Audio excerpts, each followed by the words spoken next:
Hello everyone, good morning. This is Yashpal Sharma from Durga Institute of Computer Education at Firozpur.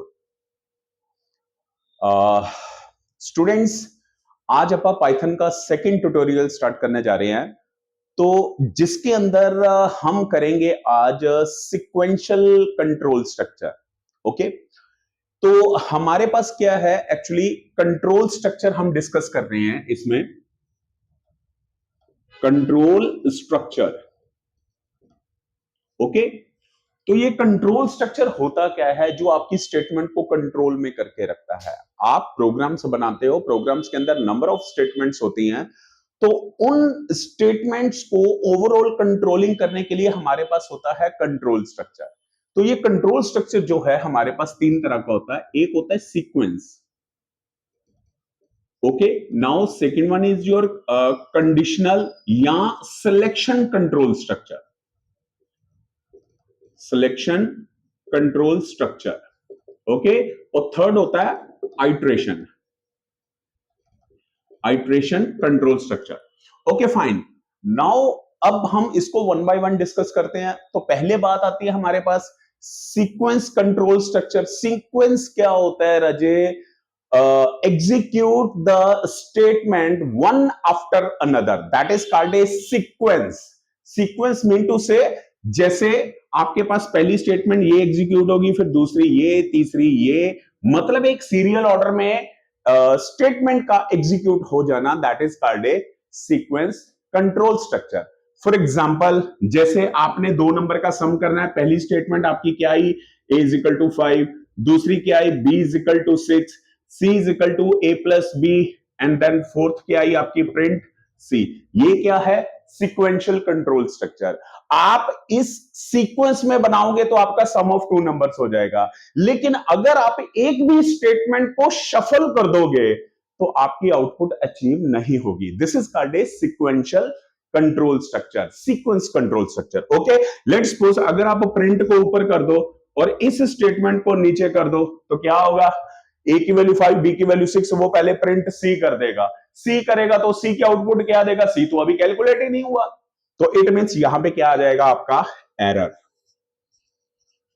Is that clear? This is called a sequence control structure. Okay, now और अब हम discuss करते हैं students second. Second क्या है हमारा? Selection control structure.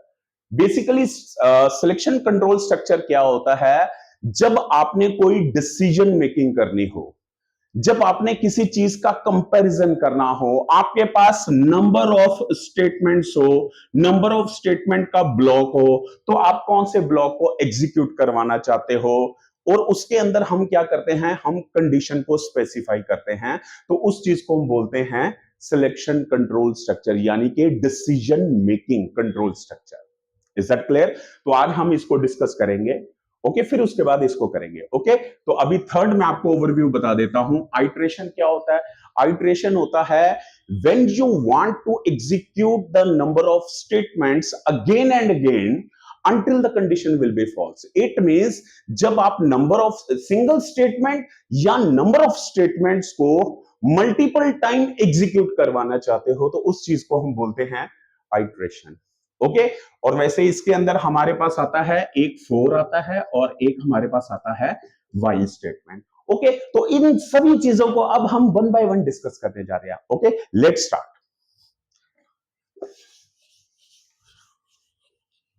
Sequence का students आपको क्लियर हो गया था बच्चे? ओके, तो अब हम करने जा रहे हैं Raje selection control structure. Okay fine, this is your selection control structure. तो सिलेक्शन कंट्रोल स्ट्रक्चर को हम डिसीजन मेकिंग भी बोलते हैं। ओके, तो इसके अंदर चार कॉन्सेप्ट हमारे आते हैं। पहले आता है सिंपल इफ, ओके, देन उसके बाद आता है हमारे पास इफ एल्स, तीसरा आता है नेस्टेड इफ, और चौथा आता है हमारा L if ladder, L if ladder. Okay, तो चलिए अब इसको वन बाय वन डिस्कस करते हैं। सबसे पहले हम बात करेंगे सिंपल इफ की। ओके, लेट्स सपोज मैं एक पर्सन की एज एंटर करता हूं। ओके, मेरे को एक आपने प्रोग्राम बना के देना है। एक पर्सन की एज एंटर करता हूं, मेरे को यह बताया जाए that person is eligible for vote और नॉट। ओके, तो इसके लिए सबसे पहले मैं यूज करूंगा अपना सिंपल इफ। ओके, तो चलिए सिंपल इफ का सबसे पहले आप सिंटेक्स देख लीजिए प्रोग्राम को बनाने से पहले कि आप उसका कैसे फॉर्मेट में इस प्रोग्राम को यूटिलाइज करोगे। ओके, तो सबसे पहले हम लगाएंगे इफ, फिर लगाएंगे हम यहां ब्रैकेट दे दो चाहे ना दे दो, वो आपके ऊपर डिपेंड करता है। बीच में हम लगाएंगे कंडीशन। ओके, देन उसके बाद हम यहां पे देंगे राजे कॉलन। कॉलन का मतलब क्या होता है, जब आप कॉलन देके आप एंटर मारोगे ना तो आपका कर्सर यहां पे आएगा, बजाय यहां पे आने के यहां पे आएगा। तो यहां से लेके यहां तक जो चीज होती है इसको हम बोलते हैं इंडेंटेशन। क्यों? क्योंकि जब हम सी प्लस प्लस या जावा में हम करते हैं वहां पे हमारे पास करली ब्रेस होती है। करली ब्रेस का मतलब क्या होता है, कंपाउंड स्टेटमेंट।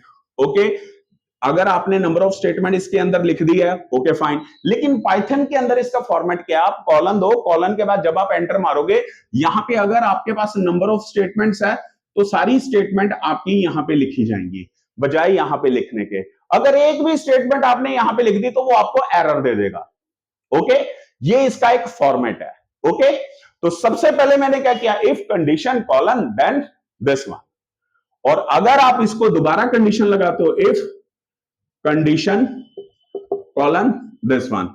अब हर कंडीशन के बेटा दो पार्ट होते हैं, एक ट्रू पार्ट होता है और एक फॉल्स पार्ट होता है। मान के चलो अगर आपकी ये कंडीशन ट्रू होती है तो ये ब्लॉक आपका एग्जीक्यूट हो जाएगा, राइट। अगर ये कंडीशन फॉल्स होती है तो आपका कर्सर फिर यहां पे आएगा, ये कंडीशन चेक करेगा क्या ये आपकी कंडीशन ट्रू है, अगर ट्रू है तो आपका ये ब्लॉक एग्जीक्यूट हो जाएगा। Simple is that. ओके, तो चलिए अब आप इस प्रोग्राम को बनाते हैं क्योंकि हमारे पास पीछे काफी टॉपिक पड़े हैं जो अभी हमने कवर करने हैं। तो चलिए स्टूडेंट्स, सबसे पहले मैंने क्या किया, मेरे को एक पर्सन की एज एंटर करनी है, मुझे यह बताया जाए कि ये पर्सन वोट के लिए एलिजिबल है या नहीं है।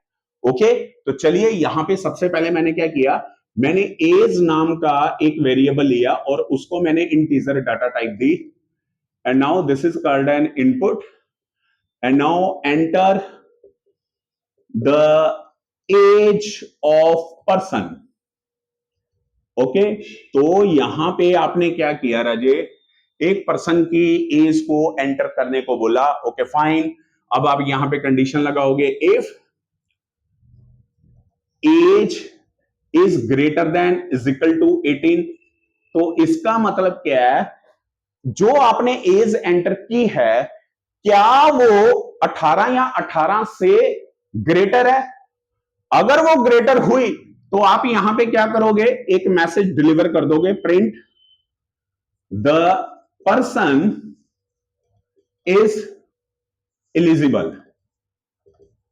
Eligible for vote.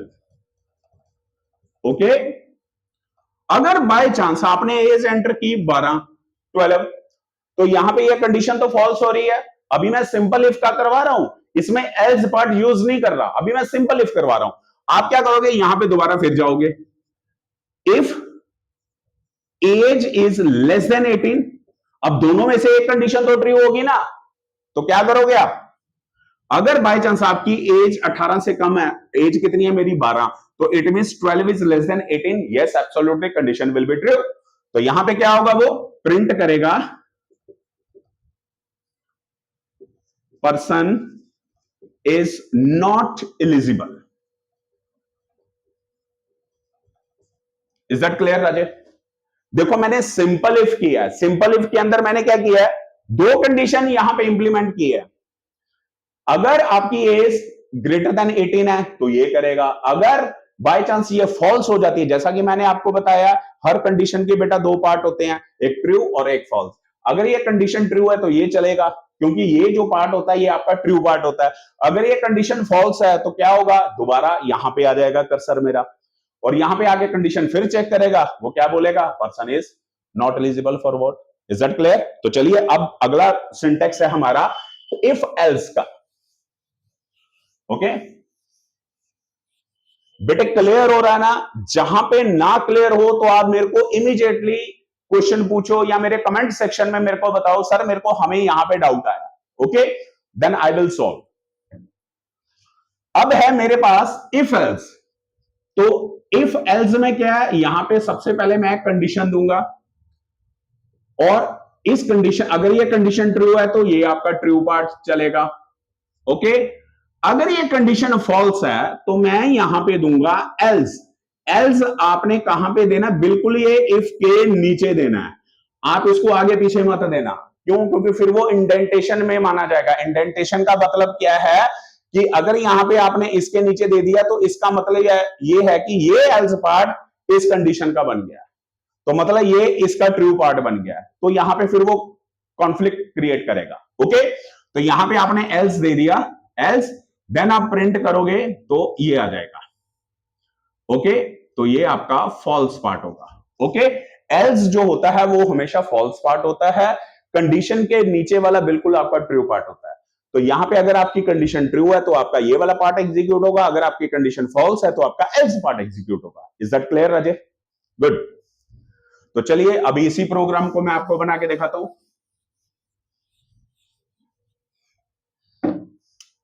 मेरे को क्या करना है, पर्सन की एज बतानी है, जो आपने एंटर की है वो पर्सन एलिजिबल है या नहीं by the use of if else statement. तो यहां पे आप क्या करोगे, if age is greater than equal to 18, if this condition is true, then what will happen? Let's suppose your age, you have to enter the age 45. Okay fine, that condition is true. Okay then print क्या होगा, eligible, eligible for vote. Okay अगर ये by chance आप enter करते हो 15 तो ये condition false होगी, तो यहां पे क्या आएगा, वो एल्स पार्ट पे जाएगा। एल्स पार्ट पे जाने के बाद वो क्या करेगा, print not eligible. Is that clear? अगर कंडीशन ट्रू है तो ये पार्ट होगा, अगर कंडीशन हमारी फॉल्स है तो एल्स पार्ट आपका एग्जीक्यूट होगा। Now this is your if else. Okay तो चलिए अब अगला स्टूडेंट स्टार्ट करते हैं प्रोग्राम।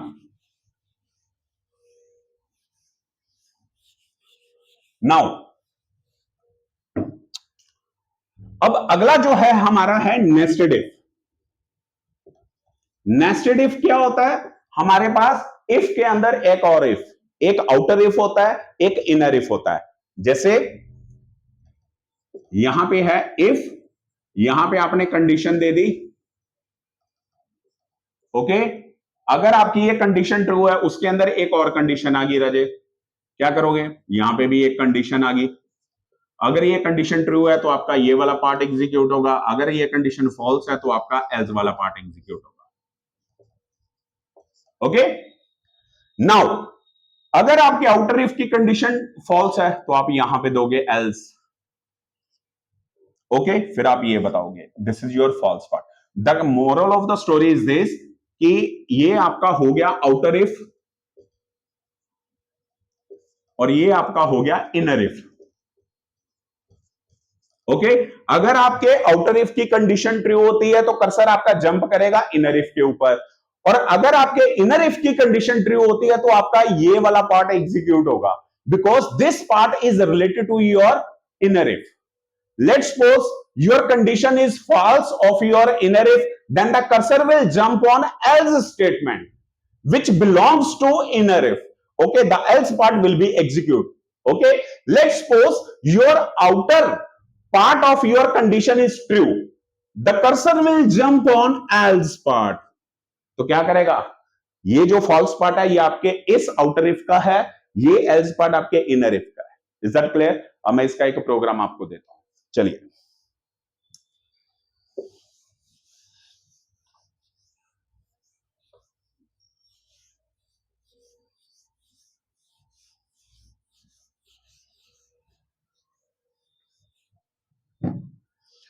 मेरे को राजे 3 नंबर में से ग्रेटेस्ट नंबर चूज करना है। Okay find the greatest number between 3 numbers.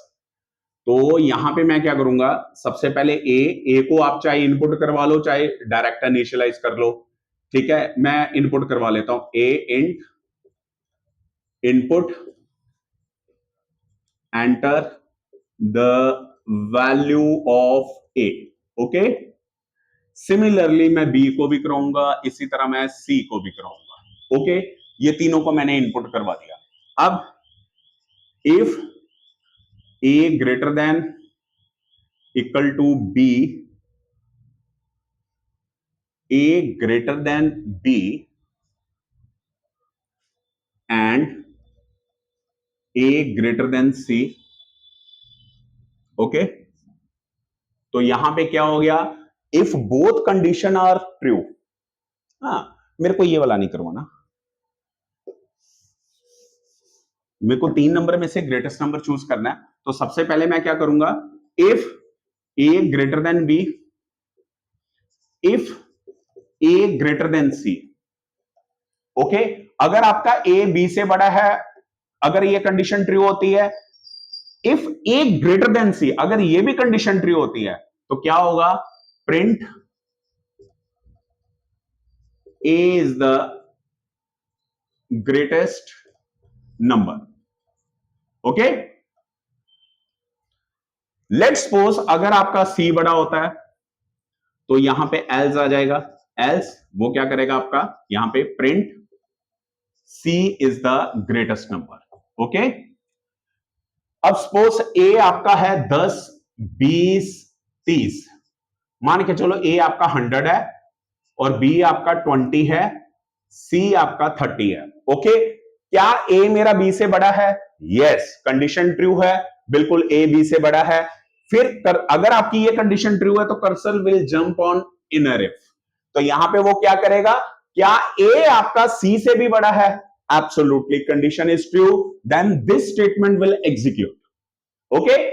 अब बाय चांस की बात है, अगर ए सी अपना 300 होता, तो यहां पे क्या होता, क्या ए मेरा सी से बड़ा है, no, condition will be false. If your this condition is satisfied, then cursor will jump on else statement. तो यहां पे अगर ये कंडीशन फॉल्स होती है तो कर्सर मेरा जंप करेगा एल्स पे, एल्स पे आके वो क्या करेगा, सी इज द ग्रेटेस्ट नंबर। तो इट मींस आपका ये वाला पार्ट एग्जीक्यूट होगा, ओके। पहले यहां तक समझ आ गया। बाय चांस की बात है, अगर आपका यहां पे आउटर इफ ही फॉल्स हो जाता है, बाय चांस अगर आपका यहां पे बी की वैल्यू 200 होती है, तो पहले वो चेक करेगा क्या ए मेरा बी से बड़ा है, नहीं है, तो कंडीशन फॉल्स होगी। जब आपके आउटर इफ की कंडीशन फॉल्स होगी तो कर्सर का यहां पे जाने का तो सवाल ही नहीं उठता। तो अब कर्सर कहां पे जाएगा, सीधा जंप करेगा यहां पे। यहां पे मैंने क्या किया, एक कंडीशन और लगा दी, एल इफ पे मैंने क्या कर दिया, अगर मेरा बी ग्रेटर देन सी होता है एंड बस ठीक है, अगर बी मेरा सी से बड़ा होता है तो वो क्या बोले, print b is the greatest number, okay. और बाय चांस की बात है, जैसे बी मेरा सी से बड़ा है, सपोज अगर बी मेरा 2000 होता, क्या बी मेरा 2000 है, सी मेरा 300 है, क्या मेरा बी सी से बड़ा है, यस, कंडीशन ट्रू है तो वहां पे बी आ जाता। अगर बाय चांस सी मेरा बड़ा होता तो ये कंडीशन फॉल्स हो जाती, राइट। तो आप यहां पे क्या करते, एक कंडीशन और लगाते, एलिफ क्या सी मेरा बी से बड़ा है, तो वो क्या करता, print c is the greatest, okay. अब बात ये आ रही है, अगर तीनों ही मेरे बराबर होते, इक्वल होते, ये भी 50 है, ये भी 50 है, ये भी 50 है, तो इसको स्टार्ट से करते हैं, क्या ए बी से बड़ा है, नो, एल्स पे आ गया, क्या बी सी से बड़ा है, नो, क्या सी बी से बड़ा है, नो, ये तीनों ही फॉल्स होगी तो क्या होगा, एल्स आ जाएगा। एल्स पे हम क्या करेंगे, यहां पे हम प्रिंट देंगे all are equal, all are equal, okay. तो यहां पे क्या होगा, लास्ट में फिर अगर ये तीनों कंडीशंस हमारी फॉल्स हो जाती हैं तो उस केस में क्या करेगा, वो एल्स पार्ट चलेगा। एल्स पार्ट में क्या होगा, नहीं तो ये सारे के सारे मेरे इक्वल है, So that's why this is one of the best example of your nested if. Okay, तो nested if का the moral of the story is this, nested if में क्या होता है कि हमारे पास नंबर ऑफ इफ्स होते हैं, इफ के अंदर एक और इफ, इट मींस एक आउटर इफ और एक इनर इफ। अगर आउटर इफ की कंडीशन ट्रू होती है तो कर्सर हमारा जंप करेगा इनर इफ के ऊपर, अगर आपके इनर इफ की कंडीशन ट्रू होती है तो हमारा ट्रू ब्लॉक हमारा क्या होगा, एग्जीक्यूट होगा, otherwise else block will be execute. Is that clear? Now this is your find the greatest number between three numbers. Is that clear? By the using of your nested if. Okay, now fourth one is, अब जो हमारा last है हमारा वो वाला रह गया, चलिए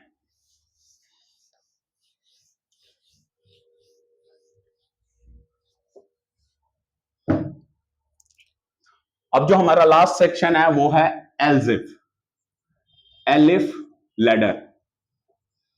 एलिफ लैडर का मतलब क्या है कि आप एल्स के ऊपर कंडीशन पे कंडीशन इंप्लीमेंट करने जा रहे हो। ओके, एल्स पार्ट के ऊपर आप नंबर ऑफ कंडीशन अप्लाई करते हो, this is called a else if.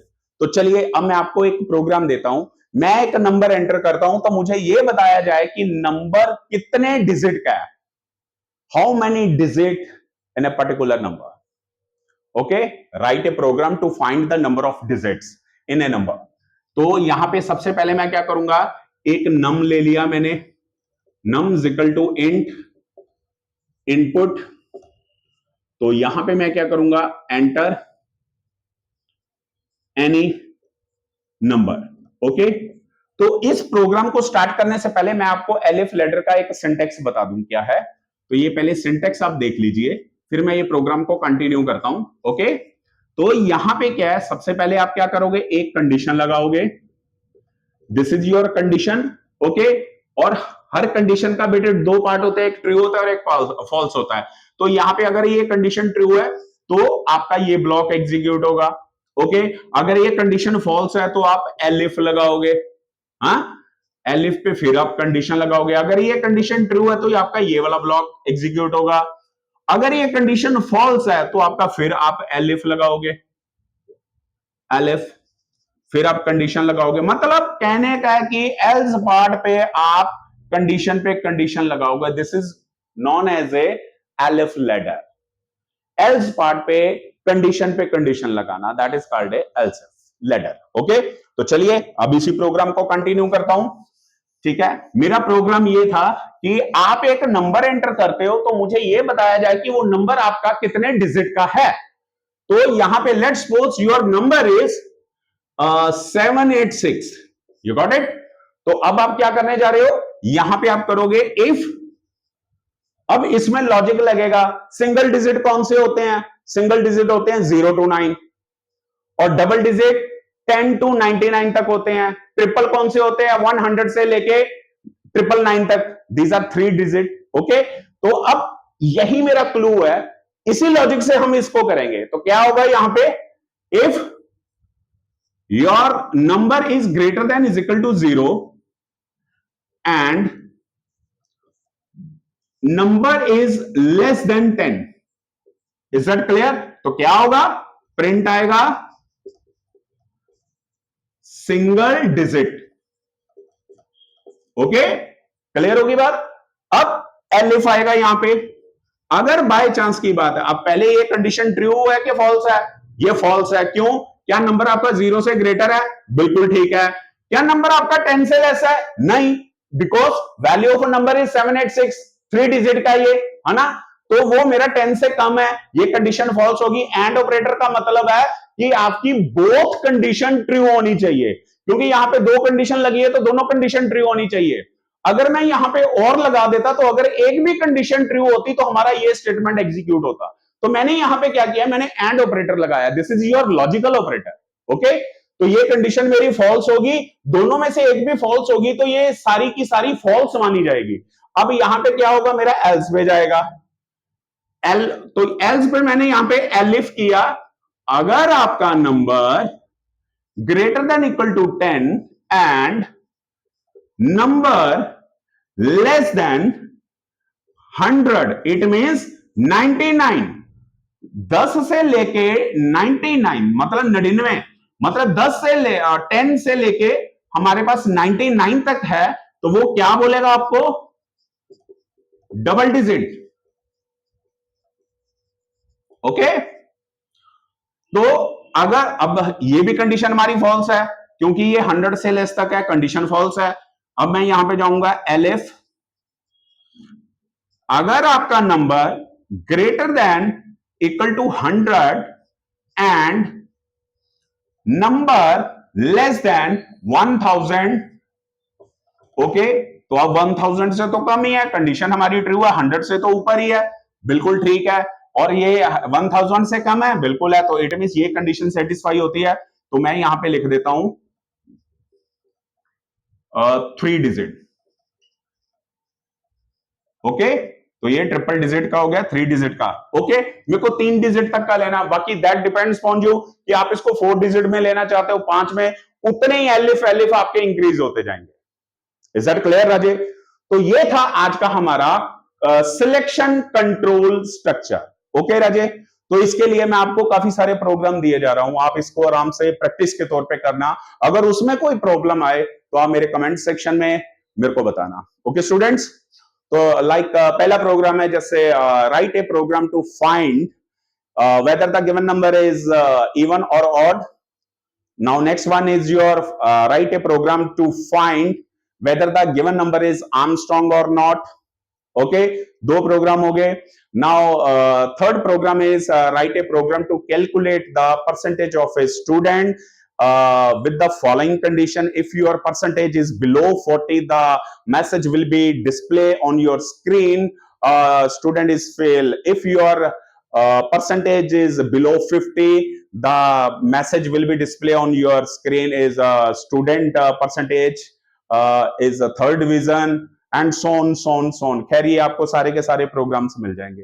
The thing is that कि जो 4 कॉन्सेप्ट मैंने आपको करवाए हैं, इनको अच्छी तरह से दिमाग में उतार लो। क्यों? क्योंकि ये आगे चल के जब मैं आपको नई स्टेटमेंट कराऊंगा तो ये सारे कॉन्सेप्ट आपकी प्रोग्राम की रिक्वायरमेंट के हिसाब से उसमें यूटिलाइज होंगे। ओके, तो चलिए स्टूडेंट्स, अब मैं इसको इसका प्रैक्टिकल करके भी दिखाऊंगा। Okay Raje, have a good day, take care.